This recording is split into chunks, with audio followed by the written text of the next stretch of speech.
मथुरा शैली की विशेषताएं।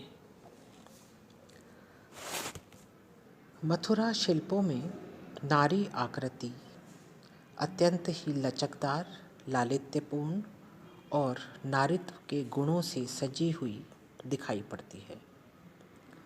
पैर व गले के आभूषण बहुत ही आवश्यक किंतु कम हैं, जिसमें विशेषकर पैर का आभूषण भारीपन लिए हुए है। लय युक्त नारी आकृतियाँ मांसल होने से बहुत ही स्वच्छंद और सामान्य मनुष्य जैसी दिखाई देती हैं। ये नारी शिल्प हाई रिलीफ के रूप में हैं और उनकी शरीर रचना मौर्यकालीन प्रतिमा चामर धारिणी के जैसी दिखाई देती हैं। इन शिल्पों में लोक कला परंपरा और शास्त्रीय दोनों का संबंध दिखाई देता है।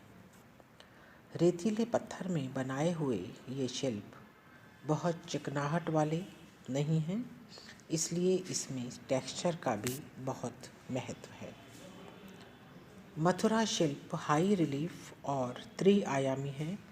इन शिल्पों में मानवीय सहज भावनाएं व्यक्त होती हैं और इसी कारण ये शिल्प अधिक महत्वपूर्ण हैं।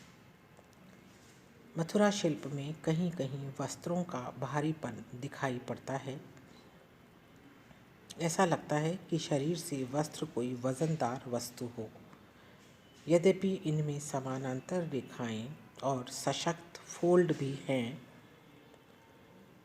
मथुरा शैली के शिल्प में मनुष्य का सामान्य कद और गोल उभरे हुए चेहरे, पतले कट भी विशेष उल्लेखनीय हैं। साधारण सुंदरियों के शिल्प के अलावा हिंदू देवी देवताओं के शिल्प भी यहाँ प्राप्त हुए हैं। अब तक की शिल्प कला बौद्ध धर्म की प्रधानता लिए हुई थी, किंतु मथुरा शैली में अन्य धर्म और मानवीयता को भी स्थान मिला है।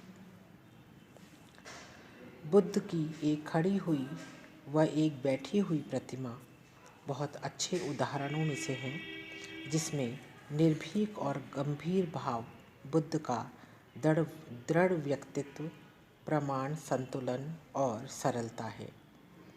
इन मूर्तियों में वस्त्रों की सलवटें गांधार शैली के समान हैं।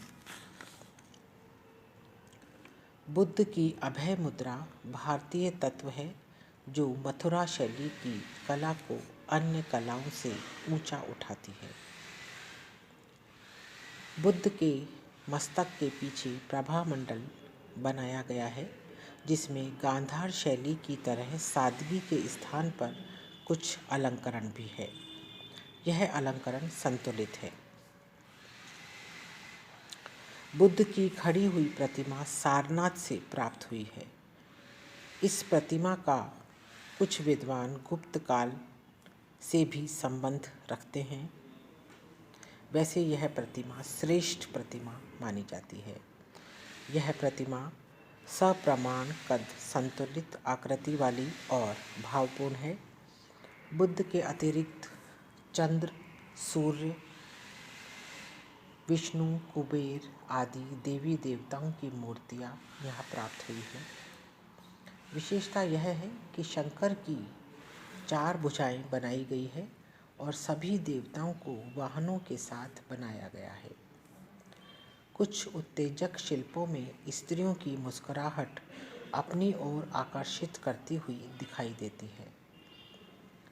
इन शिल्पों के अलावा मथुरा में कुछ हाथी दांत के शिल्प प्राप्त हुए हैं, जिसमें शास्त्रीय तत्व अधिक है। इसके अतिरिक्त यहाँ से जातक कथाओं के शिल्प भी मिले हैं, जिसमें उत्तुक जातक और कच्छप जातक उल्लेखनीय है।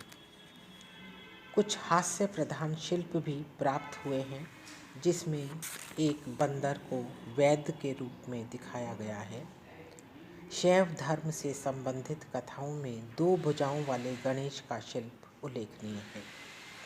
इसमें गणेश को बालक के रूप में बिना वस्त्र के बताया गया है।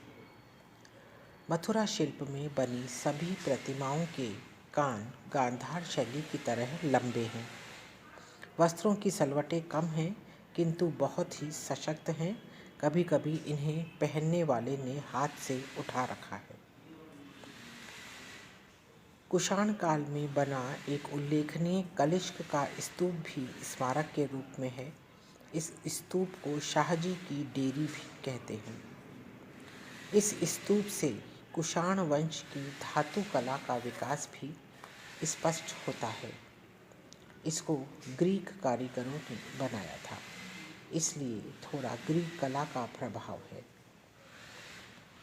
अमरावती की परंपरा में भारतीय शिल्पकला मथुरा शैली में और मथुरा शैली की कला गुप्त काल में श्रेष्ठ कला के रूप में परिवर्तित होती है। साथ ही इसमें सांची व भरूच की भारतीयता भी है।